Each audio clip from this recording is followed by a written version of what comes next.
So Microsoft just made a massive bet on the future of AI. But, it's probably not what you're thinking. We're not talking about Skynet or killer robots. They're going all in on something they call a humanist superintelligence. Yeah, I know. What does that even mean? Well, let's break it down. And look, this isn't just about making a slightly better search engine, right? Or a smarter version of Windows. Nope. Microsoft is aiming for something way, way bigger. We're talking about a complete rethinking of what AI is even supposed to do. Plain and simple, their stated goal is to build a superintelligence. I mean, that word alone, superintelligence, sounds like it's pulled right out of a sci-fi movie, doesn't it? But here's the twist. Microsoft has a very specific and frankly pretty surprising vision for what that actually looks like. And this is really where things get interesting, because Microsoft is trying to completely reframe the whole conversation around AI. See, they're not just asking the obvious question, how powerful can we make this thing? Instead, they're asking, how can we build it so it actually serves us? Okay, so to make all this happen, they've spun up a brand new team. It's called the MAI Superintelligence Team. That's Microsoft AI, of course. And they didn't just pick anyone to lead it. They put a true AI pioneer, Mustafa Suleyman, at the helm. I mean, this is a huge signal that they are absolutely all in on this new direction. And this quote from Suleyman himself, it just perfectly sums up their whole philosophy. He says, they're not building some vague, ethereal superintelligence. No. They're building practical tech, designed only to serve humanity. It's basically a direct shot at that whole godlike AI idea. The focus here is on practical, controllable tools that are built from the ground up to help people. So you might be asking, who is this Mustafa Suleyman guy, and why him? Well, let's just say he's been at the absolute center of the AI revolution for years. This is the guy who co-founded DeepMind, the legendary AI lab that Google bought. Then he ran Inflection AI, which, surprise, surprise, Microsoft just acquired. So yeah, he's a real visionary in this space. All right, so why is all of this happening right now? What's the big rush? Well, it all boils down to one thing, the absolutely insane competition in the AI world right now. It's not a marathon anymore. It's a flat-out sprint for the best tech, and maybe even more importantly, the brightest people. I mean, just look at how fast everything is moving. Think about it. OpenAI drops ChatGPT in 2022, and it's like a starting pistol goes off for the entire industry. Before you know it, Meta spins up its own superintelligence labs. And now here we are with Microsoft making their own huge official play. The pace is just accelerating like crazy. And if you want to know just how intense this talent race is, look at this number. $100 million. That's the kind of signing bonus rivals are reportedly throwing around to poach top AI researchers. $100 million. It just goes to show you the stakes are unbelievably high, and the competition is absolutely cutthroat. So, right in the middle of this AI gold rush, where everyone is scrambling, Microsoft is trying to zig while everyone else acts. See, they're not just trying to win the race to build the most powerful AI. Their bet is on building the most helpful AI. And that's the core idea behind this whole humanist superintelligence thing. So let's really define this.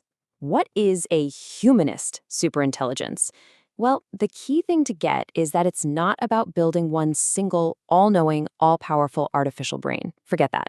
Instead, it's about creating a whole bunch of specialized, highly controlled AIs that are designed to solve very specific real-world problems. And this chart really lays out the two different philosophies, the two paths forward.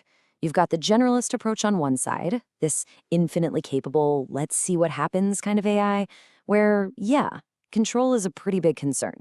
And then you have Microsoft's humanist approach, specialized systems, grounded, controllable, and built to serve very specific human needs. It's a totally different way of thinking. And we come back to this quote from Suleyman because it really is the guiding principle for this whole project. Humanism requires us to always ask the question, does this technology serve human interests? It's such a simple idea, but it's incredibly powerful. Before you build it, you ask, is this actually going to help someone? It's all about prioritizing usefulness over raw, untamed power. Okay, so that's the high-level theory, the big idea.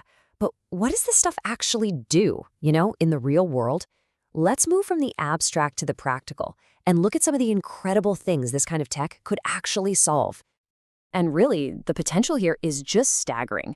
I mean, just imagine an AI that can design brand new molecules to create life-saving medicines, or one that figures out a way to radically improve battery storage for clean energy. Or think about education, an AI companion that acts as a personal tutor for every single student on the planet. These aren't just small improvements. These are the kind of society-level breakthroughs they're aiming for.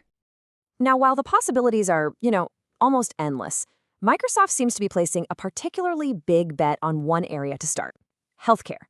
They clearly believe this is where a humanist AI can have the most immediate, the most profound impact on all of our lives.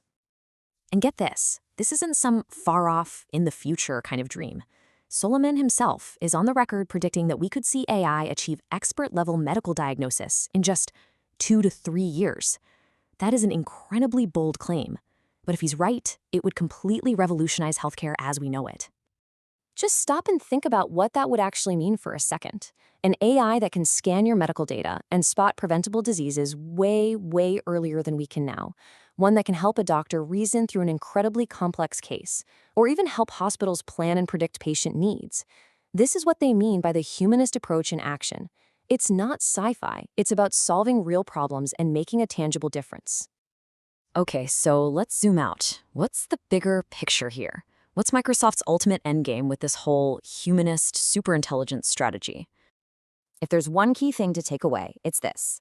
They're absolutely aiming for superhuman performance. But, and this is a huge but, they want to do it in a very specific, very controlled way. They want all the incredible benefits of AI without taking on the massive existential risks that could come with a single, uncontrollable, all-powerful general intelligence. And it's important to understand this isn't about putting a governor on AI's potential. It's about channeling it. It's a deliberate strategic choice to say usefulness and safety come first, before raw power. Think of it as innovation with guardrails.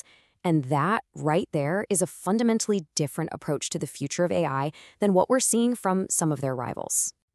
So there you have it. That's Microsoft's massive bet.